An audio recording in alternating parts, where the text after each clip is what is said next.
ਉਹ ਗੱਲ ਤੇ ਉਹ ਹੋ ਗਈ ਆ ਕਿ ਦੁੱਧ ਵੀ ਦੇਣਾ ਦੇ ਵਿੱਚ ਮੇਂਗਣਾ ਵੀ ਪਾਉਣੀਆਂ। ਹੁਣ ਦੁੱਧ ਦੇਣਾ ਆ, ਲੇਕਿਨ ਪਹਿਲੇ ਮੇਂਗਣਾ ਉਹਨੇ ਪਾਤੀਆ ਲੈ ਉਤੋਂ ਪਹਿਲੇ ਮੇਂਗਣਾ ਚੱਕੋ ਤੇ ਫਿਰ ਅਸੀਂ ਥੱਲੇ ਤੈਨੂੰ ਦੁੱਧ ਦੇਵਾਂਗੇ। ਕੋਈ ਠੇਕੇਦਾਰ ਅਗਰ ਕੋਈ ਸਾਡੀ ਵੀਡੀਓ ਵੇਖਦਾ ਨਾ ਉਹ ਲਾਜ਼ਮੀ ਦੱਸੇ ਕਿ ਇਹ ਜਿਹੜੀ ਪੁਲੀ ਆ, ਇਹ ਹੁਣ ਸਾਡੇ ਕੋਲ ਪੁਲੀ ਬਣ ਗਈ ਹੈ ਜਨਾਬ। ਆ ਸਾਡਾ ਆ ਪਿੰਡ ਨੂੰ ਰੋਡ ਜਾ ਰਿਹਾ, ਕੇਰੀ ਪਈ ਆ। ਠੇਕੇਦਾਰ ਸਾਹਿਬ ਨੇ ਮੇਰੇ ਖਿਆਲ ਦੇ ਵਿੱਚ ਕੋਈ ਜਦੋਂ ਦਾ ਆਹ ਕੰਮ ਸਟਾਰਟ ਕੀਤਾ ਨਾ, ਉਹਨੇ 3 ਕਿ 4 ਵਾਰੀ ਪਾਣੀ ਦਾ ਛਿੜਕਾਓ ਕੀਤਾ ਹੋਣਾ। ਇਹ ਸਾਡੀ ਜਾਨ ਛੁਡਾ ਦਿਓ ਸਿਆਪੇ ਤੋਂ।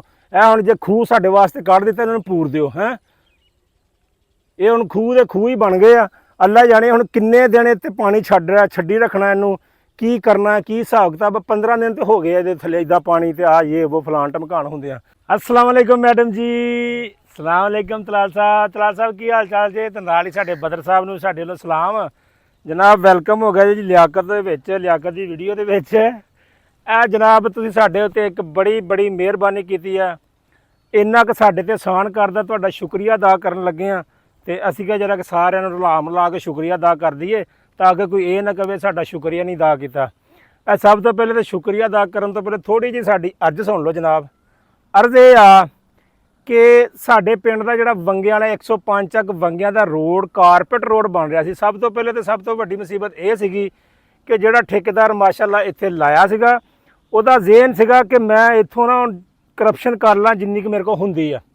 क्योंकि जिद्दां ये ਚੱਲਦਾ रिवाज, जिद्दां ये जमाना चल रहा, ये हिसाब किताब चल रहा, ये करप्शन वाला सिस्टम पता नहीं कदों खत्म होना। ਉਹ अल्लाह भला करे साडे पिंड दा जिहड़ा रशीद साहब आ, उन्होंने स्टेज टू लिया के उत्ते खलो के गौरमेंट का काम, लोग समझते गौरमेंट का काम यार करके चल जाएंगे। यार सड़क तुहाडे पिंड दी बन रही आ, गौरमेंट ने पैसे दिते आ सड़क बनाउण दे, ते तुहाडा हक बनदा तुसीं कोल खलो के उन्हूं वेखो सही बना रहा नहीं बना रहे। जिस तरीके नाल बननी चाहिए उस तरीके नाल बनाओ। ते इत्थे हो ये रहा सीगा करप्शन माशाअल्लाह शुरू तो हो गई सीगी। लेकिन असीं शुक्रिया अदा करदे हां रशीद साहब दा। उस तो बाद शुक्रिया अदा करते हैं तलाल साहब का जिन्होंने उन्होंने गल नूं फॉलो किया भी जी इस पिंड नूं अगर सड़क जा रही है तो बेहतरीन बना के दिओ ताकि अज तो 15-20 साल ये सड़क चल जाए। लेकिन जिस तरीके नाल बंदा बना के जा रहा सीगा वो यह सीगा कि महीने 2 चलने सी, मुड़ के खड्डे पैने शुरू हो जाने सीगे। अच्छा वो भी काम हो गया। हुण दूजे नंबर ते सब तो मेन मसला आ गया जनाब, मैनूं कोई ठेकेदार अगर कोई साडी वीडियो वेखदा ना लाजमी दसे कि यह जिहड़ी पुली आ ਹੁਣ ਸਾਡੇ ਕੋਲ ਪੁਲੀ ਬਣ ਗਈ ਹੈ ਜਨਾਬ। ਆ ਸਾਡਾ ਆ ਪਿੰਡ ਨੂੰ ਰੋਡ ਜਾ ਰਿਹਾ, ਕੇਰੀ ਪਈ ਆ। ਠੇਕੇਦਾਰ ਸਾਹਿਬ ਨੇ ਮੇਰੇ ਖਿਆਲ ਦੇ ਵਿੱਚ ਕੋਈ ਜਦੋਂ ਦਾ ਆਹ ਕੰਮ ਸਟਾਰਟ ਕੀਤਾ ਨਾ, ਉਹਨੇ 3 ਕਿ 4 ਵਾਰੀ ਪਾਣੀ ਦਾ ਛਿੜਕਾਓ ਕੀਤਾ ਹੋਣਾ। ਇਹ 2 ਮਹੀਨੇ ਤਕਰੀਬਨ ਹੋ ਹੀ ਚੱਲੇ ਆ, 2 ਤੋਂ 3 ਮਹੀਨੇ। ਸੜਕ ਬਣਾਉਣ ਲੱਗੇ ਅਗਲੇ ਐਂ ਕਰਕੇ ਸੜਕ ਬਣਾ ਕੇ ਆ ਜਾਂਦੇ ਆ। ਮੰਨਿਆ ਕੋਈ ਤੁਸੀਂ ਥੱਲਿਓਂ ਖੁਦਾਈ ਕੀਤੀ ਆ, ਇਹਨੂੰ ਬਹਾਉਣਾ ਆ, ਬਹਿਣੀ ਕਦੋਂ ਆ? ਇੱਥੋਂ ਦੀ ਕੋਈ ਟ੍ਰੈਫਿਕ ਚੱਲੇਗੀ ਤੇ ਬਹਿ ਗਈ। ਹੁਣ ਪੁਲੀ ਸਾਡੇ ਢੂਵੇ 'ਚ ਦੇਤੀ। ਅੱਜ 15 ਦਿਨ ਹੋ ਗਏ ਆ, ਪੁਲੀ ਸਾਡੀ ਤਿਆਰ नहीं ਹੋਣ ਡਈ। ठेकेदार साहब वापस नहीं आ रहे, इनू देखना नहीं की करना, की हिसाब किताब करना। पिंड वाले आउण जाण तो आवाज़ार आ, कोई मेहमान हुंदा वो आवाज़ार हुंदा। पिछे मेला लंघिया, साडे इन्ने मेहमान कवाल हज़रात बाहरों लोग बड़ी दूरों लोग इत्थे आए आ।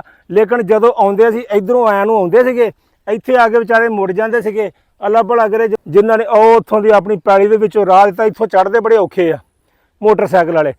गड्डियां जांदियां ਉਹ ਕੱਚੇ ਪੈਰ ਥਣੀ ਘੱਟੋ ਘੱਟੀ ਬੁਰੇ ਹਾਲ। ਨਹਾ ਕੇ ਬੰਦਾ ਉੱਥੋਂ ਸਿਰਫ ਪਿੰਡ ਤੱਕ ਦਾ ਸਫ਼ਰ ਕਰ ਲੈਣਾ, ਇਦਾਂ ਹੀ ਲੱਗਦਾ ਜਿੱਦਾਂ ਕਿ ਮਹੀਨਾ ਹੋ ਗਿਆ ਨਹਾਤਾ ਹੀ ਨਹੀਂ, ਇੰਨਾ ਘਟਾ ਪੈ ਜਾਂਦਾ ਉਹਦੇ ਉੱਤੇ।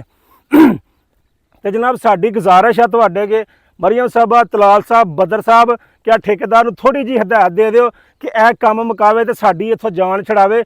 ਉਹ ਗੱਲ ਤੇ ਉਹ ਹੋ ਗਈ ਆ ਕਿ ਦੁੱਧ ਵੀ ਦੇਣਾ ਦੇ ਵਿੱਚ ਮੇਂਗਣਾ ਵੀ ਪਾਉਣੀਆਂ। ਹੁਣ ਦੁੱਧ देना आ, लेकिन पहले मेंगना उन्हें पाती लै उतो पहले मेंगना चुको तो फिर थल्लों तेन दुध देंगे। हैं पहले मेंगना ने बाल्टी सुट्टनी आ, फिर उन्हें जाके दुध देना।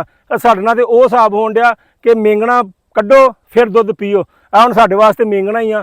ये हुण महीना 15-20 दिन हो चले आ, यह पुली साडी तैयार नहीं होण डई। ठीक आ, ते गुजारिश है तुहाडे अगे, बड़ी मेहरबानी जे इहनूं बनाउण डए हो तो एक बारी चंगे तरीके नाल मेहरबानी इहनूं बना दिओ, साडी जान छुड़ा दिओ।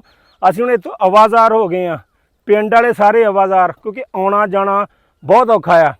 सड़क गड्डियां की तबाही लस जाती, घट्टा माड़ा जा बारिश पै जाए, उधर बारिश पै जाए ना तो गड्डी उत्थों मेन सड़क तक नहीं जा सकती। इदां दे बुरे हालात उस कच्चे पै दे। तो वीडियो बनाने का मतलब भी सिर्फ इन्ना कि मैडम जी इन्हां ते थोड़ा जिहा ख्याल करो। तुसीं कह दो तलाल साहब, तुसीं कह दो बदर साहब, तुहाडे अगे वीडियो आनी है, तुसीं भी जाणदे हो, सानूं भी, तो सारे जाणदे आ। तुहाडे अगर वीडियो नहीं भी आती तुहानूं किसी ना किसी ने दस ही देना है। ਤੇ ਜਨਾਬ ਇਹਦੇ ਉੱਤੇ ਥੋੜਾ ਜਿਹਾ ਰਹਿਨਮਾਈ ਕਰ ਦਿਓ, ਇਹ ਸਾਡੀ ਜਾਨ ਛਡਾ ਦਿਓ ਇਹ ਸਿਆਪੇ ਤੋਂ। ਇਹ ਹੁਣ ਜੇ ਖੂਹ ਸਾਡੇ ਵਾਸਤੇ ਕੱਢ ਦਿੱਤਾ, ਇਹਨਾਂ ਨੂੰ ਪੂਰ ਦਿਓ ਹੈ। ਇਹ ਹੁਣ ਖੂਹ ਦੇ ਖੂਹ ਹੀ ਬਣ ਗਏ ਆ। ਅੱਲਾ ਜਾਣੇ ਹੁਣ ਕਿੰਨੇ ਦਿਨ ਇੱਥੇ ਪਾਣੀ ਛੱਡੀ ਰੱਖਣਾ, ਇਹਨੂੰ ਕੀ ਕਰਨਾ, ਕੀ ਹਿਸਾਬ ਕਿਤਾਬ। 15 ਦਿਨ ਤੇ ਹੋ ਗਏ ਇਹਦੇ ਥੱਲੇ ਇੱਦਾਂ ਪਾਣੀ ਤੇ ਆ ਇਹ ਉਹ ਫਲਾਣ ਟਮਕਾਣ ਹੁੰਦੇ ਆ, ਲੇਕਿਨ ਇਹ ਹਾਲੇ ਤੱਕ ਪਤਾ ਨਹੀਂ ਪੱਕਾ ਨਹੀਂ ਹੋਇਆ, ਤਾਂ ਕਰਕੇ ਨਹੀਂ ਕਰਨ ਦੇ। ਹੁਣ ਐਡਾ ਕਿਹੜੀ ਪੁਲੀ ਬਣ ਗਈ ਆ ਕਿ ਇਹਦੇ ਉੱਤੋਂ ਦੀ ਲੰਘਣੀਆਂ ਟ੍ਰੇਨਾਂ ਲੰਘਣੀਆਂ, ਜਿਹੜੀ ਮੁਸੀਬਤ ਐਡੀ ਪਾਤੀ ਆ।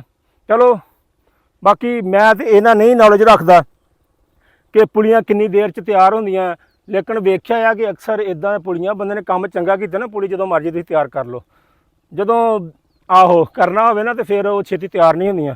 ਤੇ ਜਨਾਬ ਸਾਡੀ ਗੁਜ਼ਾਰਿਸ਼ ਹੈ ਤੁਹਾਡੇ ਅੱਗੇ, ਮਿਹਰਬਾਨੀ ਕਰੋ ਇਹ ਤੋਂ ਸਾਡੀ ਜਾਨ ਛਡਾਓ, ਸਾਡੀ ਵੀ ਤੇ ਸਾਡੇ ਪਿੰਡ ਵਾਲਿਆਂ ਦੀ। ਬਹੁਤ ਮਿਹਰਬਾਨੀ, ਅੱਲਾ ਹਾਫਿਜ਼।